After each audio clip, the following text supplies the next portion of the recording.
Good evening. You're listening live to the Xtreme Movie Show. I'm your host, Rob, broadcasting to you from the Pine Hills Palace just west of Orlando, Florida. I am in the Xtreme Studios with the young 20-something Professor Pixel, also from the Central Florida region. Tonight, we are covering Season 3 of Columbo, the television show starring Peter Falk, where we find out what the murder is at the beginning and how it unfolds.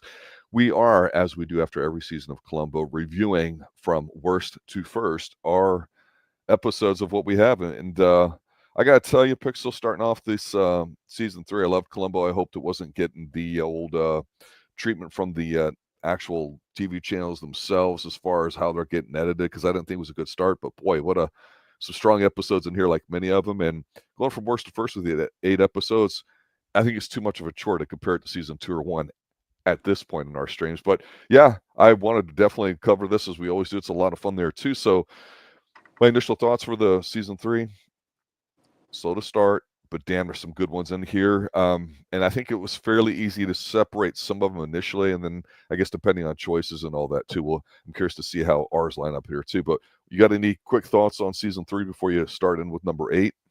I'm actually going ahead and listing them out. I'm surprised by how much of the season was actually good, because when you have some duds in here, they are duds. But most of the season, solid at the very least, and excellent at its best. Yes. I suppose we should start with our bottom choice, number 8. Yes. Out of 8 episodes, which I think we're going to be on the same page. It's Mind Over Mayhem. You are correct, sir. Might be the worst episode of Columbo ever, because it's genuinely an awful episode of television in general. Gosh, when you have an episode that makes your child star, especially at a time like this, seem like your best thing, you know that you are in trouble. This is a terrible episode, and I'm so glad that it was not the end of the season, because if we didn't have anything after this, that would have just been a terrible way to end off. Yeah, I think for me, the only thing I can say about Mind Over Mayhem, when you're going through trying to remember stuff, that's one of the interesting things about an episode. I can think something's good and better than something else, but that doesn't mean I enjoy it or prefer to watch it. And I love to watch the fashionista stuff in here with the 70s. I think I'm an 80s guy, but 60s and 70s, I geek out over some of it. So that leans me towards entertainment value.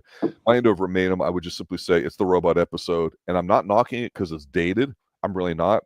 It's just, if there's one episode, and I think this is low-hanging fruit, you go, take this out of the other 8, out of the entire batch. What would you not miss the most? Which one just is very forgettable? It's this one. There's really not much more to say about it. Go on to number 7, sir, the second worst, as we climb up this ladder. Well, we're with Mind Over Mayhem. We were towards the end of the season, but we have to go all the way back to the beginning. Lovely but Lethal is my choice for number 7. It's really, when I say Mind Over Mayhem is terrible, Lovely but Lethal is a dud. It is dull. You have Vincent Price in this episode, and it's honestly just a waste of time to have him on here to play his 5-minute role. It's sad. The killer really doesn't draw you in. It's just, you want to move on. I share those sentiments about that one. For me, in my number 7 position for Season 3 is Candidate for Crime. Only because, as much as you might have braless women running around in sad sacks and some stuff in here, this just kind of got under my skin a little bit. I don't typically get upset at episodes of Columbo for any particular reason, but this one just felt really lacking to me. And I have absolutely no issues whatsoever with the fact that they got a politician involved in it. And in this case, I thought there was some good things that could have happened. And Jackie Cooper's fantastic in it. I mean, in it, I don't have a problem with it, but there's just the whole ending with the gun and the bullet and everything. I just, and the women, I always say I would like to have an interesting female angle. It doesn't have to be part of Columbo. I understand it's not, but in here I thought, okay, we got something going, and then we just don't. And I just, yeah, this one, I don't know, the car thing and all that, and it just didn't work for me. But you know, That's actually a perfect segue into that being my number 6. Yeah, Because it's your number 6, but also it's kind of like, to me, the reason why I chose Lovely Lethal for my number 6 is simply because it was a bit more fun and enjoyable, and I like the idea of the cosmetic scene, and there's some interesting visual see, scenes in here going into the salons and stuff like that. It was a little bit more fun and enjoyable, where even though it was boring, I agree with you, there was something there despite the lack of really good set pieces and all that too. There was some of the beauty stuff and all that in there that was just a little more fun to watch than from that. So I think, yeah, we're both kind of same here. We're flip-flopping a little bit some of the things with these two. yeah, because Candidate for Crime, I'm a little more forgiving towards it. It's definitely not great. In that scene with the end that's in the bullet, but I do love that reveal. I know that I know I meant that gun because I took it out. What? I love that ending. I know it's not the best delivered, and the execution is where the problem lies, but the matter of the episode is just a little more exciting for me. Whereas Lovely but Lethal did not have that for me. Okay. So obviously we're getting into almost about halfway there too. I think it's fairly easy to say, and I did not know what your listings were. You did not know what mine are. We do not talk this. We just go live and just start talking about it. But I think these are the low-hanging fruits out of the 8 episodes. The Mind Over Man, you and I agree, the worst, and very close to it, whatever order it is Lovely but Lethal and Candidate for Crime. So that would bring us to our top 5, which means we're getting into the average to above average as far as rankings. I will simply say that I think there's 2 or 3 in here that are close, and so I start to get a bit more picky about what makes this one better or worse than the other ones, relatively speaking. Go ahead with your number 5, sir. My number 5, we're going ahead and we're seeing a returning face with Jack Cassidy in Publish or Perish. It's a really, really solid episode, and there's a lot to enjoy. I feel like from this point on, all these episodes are good to great.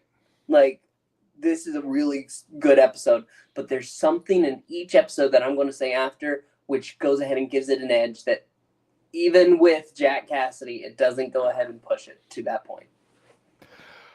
I'm taking a totally different approach to you, and this is, I think, going to be a shocker, because as I was going through and asking myself, what do I like, what's good, what's entertaining, what sucks relative to each other, I agree with you. These 5 can be a bit of a struggle. I think some near the top are a little bit easier to discern, but this middle ground was the toughest for me, these next 2 or 3. The shocker for me, and I am going to say it right here, is it's Swan Song. This is the Johnny Cash episode. Whoa! And here's why. And I had to give this a lot of thought, because I had this and number 4 kind of like going back and forth. Even though Johnny Cash, everyone remembers it, and it's great, and he's awesome in the role, and it's a fun episode, right? It's just a joy to watch her smiling the whole time you're watching it. I asked myself, honestly, if this was not Johnny Cash and just another actor in it, would we think that highly of the way this episode was written? The answer is probably yes. But this is one of the episodes that I clearly recall some of the complaints about it from you and I reviewing it, was the fact that it was one of those, I think this is one of those 90-minute episodes instead of 75. So some of the stuff with the parachute dragging out and everything too about going to, a lot of people did not like, which I actually kind of did. I like the nerdy calculations about how much we had. Well, that explains why it didn't. That's why he crashed literally and broke his leg. And I love the episode. I think it's a fantastic one. I think there's nothing wrong with going, hey, if you want to know what Columbo is, watch this episode. But I go, this one relies heavily on the fact that it's Johnny Cash and how likable he was at this time. And even though it's got some great 70s aesthetics, his bachelor pad he gets after whacking Ida Lupino and his young protege there, so to speak, while he works on another piano, it's all very memorable. But when I compare it to the rest of the other episodes in the season, I had to knock it down. I'm being honest. Really? Okay. Yes. Yeah, no, you're being honest. I appreciate that. But I'm being honest too, which I was having a struggle here as well. This middle section is where it gets the hardest, because I already had my number 1, number 2 picked out. Okay. But going to number 4, it's actually our other returning guest star, Robert Culp, going to Double Exposure. A great episode, fantastic, I love the ending with that little tear in the eye. Oh, I almost had it. And Columbo, yeah, no, if they were given awards, you would get one. Fantastic episode. But there are things that I prefer in what's to follow just slightly, I feel. And we get a double killing in this one, which is awesome. Actually, in both of these, we get double killings. Yes. One's done by another person, and double exposures, two people. But still. But great returns for great episodes, yeah. One of the positive things I can say about my number 4 selection is the fact that it also agrees with you. It is also double exposure. The reason why I put this over Swan Song, for example, because I know it's a bit of a shock, is the fact that there's something about this episode with Robert Culp, even though we've seen him before. This was a bit more of a stylish episode. I think the writing is very clever and sharp. It's a bit different, the subliminal stuff, the grocery store. I know I spent a great deal of time going over it, talking about the self-help movement of the 70s and how you definitely could clearly see that in some of these Columbo episodes. I just think the whole golf thing transcending where they're going at each other is the heart of what Columbo should be.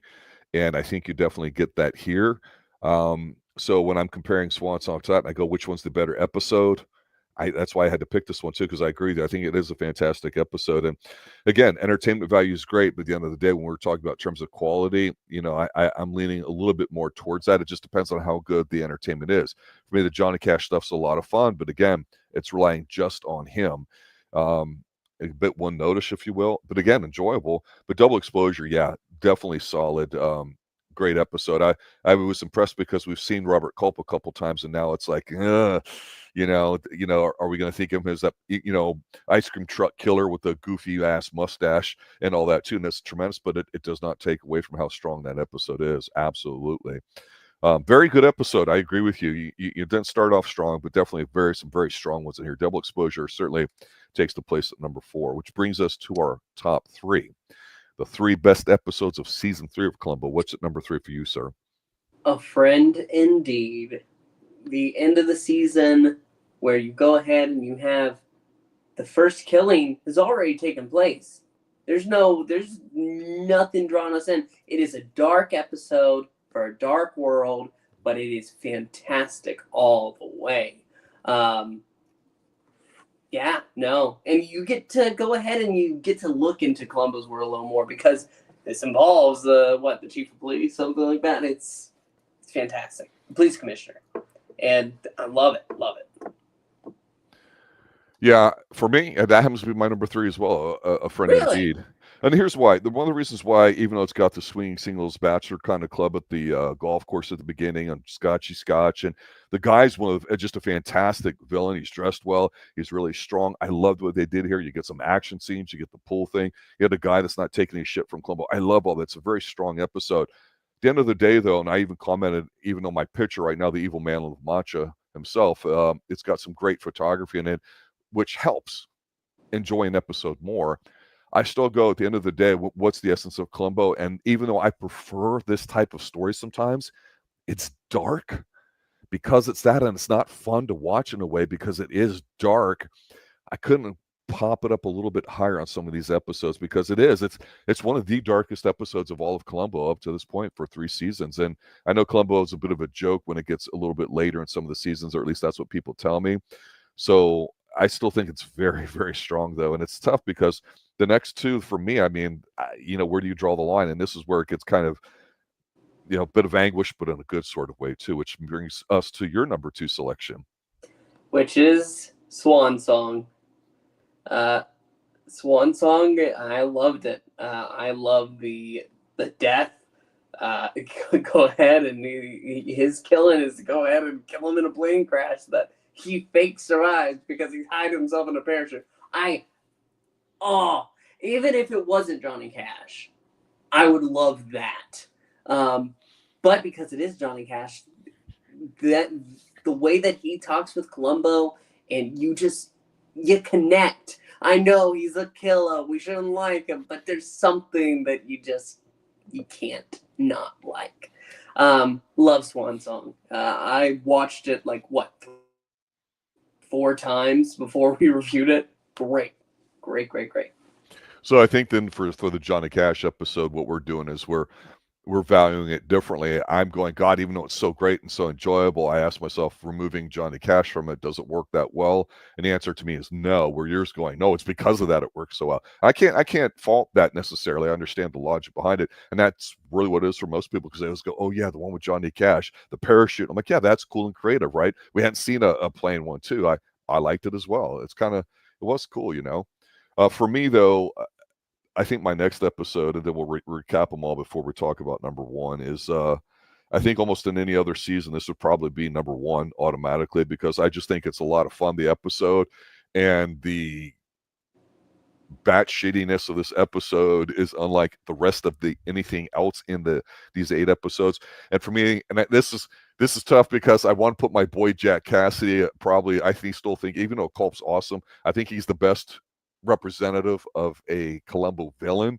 It's Publisher Parrish. Not only is this guy such a great dresser, you've got some great stylish things going here. You even have Mickey Spillane in it. This is the one that starts off and that has the bomb guy in it. That's like a really weird looking dude, but he's kind of funny. And you're just like, did they just do that? Did they really just blow this up? Did they really just, break into it with a credit card? You've got Marriott Hartley in here that's seems kind of like a pimp. But if I had to narrow it down to one reason why this isn't number 2, then number 3 is Jack Cassidy. Jack Cassidy's turtleneck and Jack Cassidy's just smooth, buttery leather jacket. He never fails to impress. This episode is very stylish. It's very great. And I just think he enjoys playing the role so well. It's at the level of intensity as you might have, A Friend Indeed, because I think that's great, but it's so dark that I go at the end of it, you want to kind of have a little bit of fun with it. And even though this episode's got the 70s kind of cliche stuff in here with the cars exploding, which I'm not a big fan of the guns and explosions in it. I just think that it's so damn good. But I guess I shouldn't be surprised at what number one's going to be for both of us, which we'll get to in a moment. Talk a few moments about that. But let's reevaluate. Go ahead with your number 8 through number 2, and then we'll talk about our number ones. Right. Number 8 for me was Mind Over Mayhem. 7 was Lovely but Lethal. 6, Candidate for Crime, which I know I appreciate a little more than you, but there's something about what it's going for that I appreciate. Publisher Parrish, fantastic episode. Jack Cassidy comes back with a fire in him, but I have to give it to Robert Culp in this one. That's He's really good. In the eye, huh? He's really good. And double exposure, yeah, no, it's fantastic. And yeah, I love that Columbo uses his own weapon against him, but splicing in subliminal messages. Going next is A Friend Indeed. Well, when you killed your wife, what are you going to do? You're going to call your friend. Let's do his swan song, Johnny Cash. He's a star, and but it doesn't compare to number 1. Go ahead with your 8 through 2. Yeah, for me, my number 8, I'm just shocked at the difference in quality between number 1 and number 8. And I don't know if that actually existed for seasons 1 and 2, regardless of how many episodes are in a season. That would be an interesting thing to think about at some point, reviewing that, because wow, such a big drop off. Mine for Mayhem is trash. It is one of the worst. Candidate for Crime to me is just forgettable. Lovely but Lethal, it's there. And then, like I say, if you got rid of these 3, then all of a sudden you'd be like, man, season 3 with these 5 episodes would probably be the greatest of all the 3 seasons, probably. Maybe not individually, but collectively. Wow, what a difference. So Swan Song for me is at 5, simply because it has a lot of entertainment value. Double Exposure, it's hard to go against Robert Culp. He plays it differently than all that. And then there's this individual strength of the bad guy, but due to its darkness, number 3, I can't have it up there. 2 is Publisher Parrish, due to the incredible Jack Cassidy. God, that guy is just a Columbo stud. But I think the obvious one here, and it's not obvious, but we started seeing it, but I was just absolutely tremendously blown away by the combination of great acting, the great styles, the great suits, the somewhat unique relationship Columbo has with his victim without totally ass-kissing like you got on Swan Song or some other stuff. And that's just the absolute strength of probably the best individual effort of anybody in all 3 seasons at this point, and that would be Donald Pleasence in The Port in the Storm is my number 1. It's wine. It's a high-end sort of thing. It's got one of the best kills of all time, where he's like, well, there's nothing you can do about that. Oh, yes, there is. And he takes that green phone and just clocks him with it, which I point that out every season when I see it. This episode, I think, is nearly flawless. People can argue about what's going on with him and how evil it was, him dragging him down there, and the heat and all this other kind of stuff and how it works. It's got a great gotcha and has a great thing at the end, but it's also, like I say, sleek and stylish when you get to see a little bit of the outside, because it's wine country, which is more the Central Valley going towards central to northern California if you're up there, and say the South Sacramento Valley, or of course everybody knows, San Francisco coast going up north towards Oregon, where there's wine country and all that too. This is probably on a short list of one of the best episodes. Now, here's the thing: when I rank stuff from different seasons, I don't automatically think that, hey, season 3's best episode is in the top 3 of all Columbo episodes, or any other show for that matter. That's totally different. We're just doing them relative to the other episodes in here. That being said, I think Important Any Storm is definitely one of the, on the short list, probably top 5 easy so far of all the Columbo episodes. What's your thoughts on the Important Any Storm, which I believe is your number 1? Any old Port in a Storm, fantastic. Donald Pleasence never disappoints. He is astounding. I love the murder, because what starts it is he hits him over the head and like, oh, he's still alive. But do I want him to be? But the catch at the end where you go ahead and you have this liquid filth, and it's from his own damn cellar. Columbo's just waiting there at the end, and he knows he's got. But before they do, they share one quick drink. Yeah, it's great, fantastic, wonderful episode, a wonderful, just a little over an hour of television. Yeah, you do not have to be a fan of Columbo to watch that episode and recognize that it's good. Right. Some episodes are Columbo episodes. Some of them are great TV. This episode is great television, period. I mean, I know it's very, very dark, and I keep going back to A Friend of D, the more recent one there, and I can't help but thinking, wow, does that really set itself apart because it's that way? But it is what it is. That's why it goes, is it really a Columbo episode? No, it's too dark. Right?